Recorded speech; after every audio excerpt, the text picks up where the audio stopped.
নমস্কার বন্ধুরা, welcome back to my channel WB dream tuition. দেখো এইমাত্র তোমাদের দশম শ্রেণী অর্থাৎ মাধ্যমিক 2026-এর ভূগোল পরীক্ষা শেষ হলো। তো ভূগোল পরীক্ষার কোশ্চেন এবং উত্তরগুলো তোমরা সবাই মিলিয়ে নাও। দেখো একদম নির্ভুল এবং সঠিক উত্তর তোমাদের সামনে নিয়ে এসেছি, একবার মিলিয়ে নাও। খুব সোজা কোশ্চেন পড়েছিল, একদম A to Z সব কমন। দেখো একবার তোমরা সকলে মিলিয়ে নেবে। তোমরা সকলে একবার মিলিয়ে নেবে কোশ্চেনের উত্তরগুলো। খুব সোজা কোশ্চেন পড়েছিল এবছর, এবার মিলিয়ে নেবে তোমরা। দেখো শুদ্ধ অশুদ্ধ মানে যেটা সঠিক হবে সেটা শুদ্ধ, যেটা ব্যাঠিক হবে মানে ভুল হবে সেটা অশুদ্ধ, সেটা আমি ট্রু ফলস আকারে লিখে দিয়েছি। টি মানে শুদ্ধ আর এম মানে অশুদ্ধ। তোমরা একটু সকলে মিলিয়ে নেবে, ঠিক আছে? তারপর দেখো শূন্যস্থান পূরণের একের উত্তরটা, অবরোহণ প্রক্রিয়ায় ভূমির উচ্চতা হ্রাস হয়। মরু অঞ্চলে বায়ু ও জল দ্বারা মিলিত কার্যের ফলে গঠিত সমভূমিকে বলা হয় পেডিপ্লেন। কোনো স্থানে উষ্ণতা বৃষ্টিপাত লেখচিত্রর উষ্ণতার রেখাটি বছরের মধ্যভাগে নিম্নমুখী হলে স্থানটি উত্তর গোলার্ধে অবস্থিত হবে।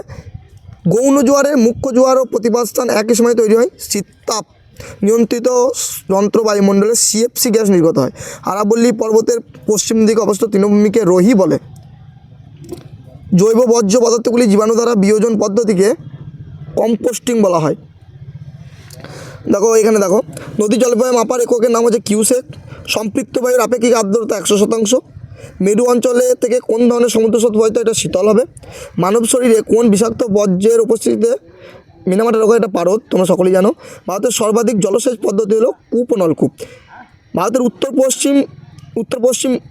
উত্তর পূর্ব মৌসুমী বায়ু কোথায় বৃষ্টিপাত হবে? করমণ্ডল উপকূলে। ইন্টারনেট ব্যবহারের দিক থেকে বিশ্বের ভারতের স্থান কি? দ্বিতীয়। ভূবৈচিত্র্য মানচিত্রে কোন রেখার সাহায্যে ভূমির উচ্চতা দেখানো হয়? এটা সমুন্নতি রেখা হবে। দেখো এখানে মেলামিনিটা দেখে নেবে। ছোটনাগপুর পরেশনাথ পাহাড়, অসম বাদৌচিলা, হিমালয় পাইন, চিকমাগালুর কফি, ঠিক আছে? 2 মার্কসের কোশ্চেনগুলো একটু তোমরা সবাই দেখে নেবে। 2 মার্কসের কোশ্চেনগুলো একটু দেখে নেবে। খুব সোজা এবং ভালো প্রশ্ন হয়েছিল এবছর। ভূগোলের কোশ্চেন প্রত্যেক বছরই সোজাই হয় জাতীয়। আবার তোমরা সব দেখে নেবে। প্রত্যেকটা কোশ্চেন 3 নম্বর কোশ্চেন তো ঝাড়া সোজা পড়েছিল।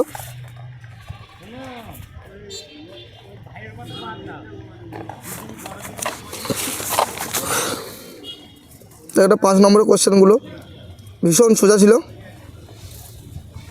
ম্যাপ পয়েন্টিং দেখবে।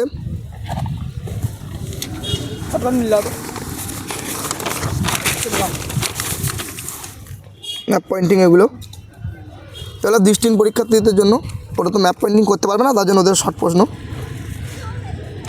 এই ছিল আজ ভূগোলের প্রশ্ন। ধন্যবাদ।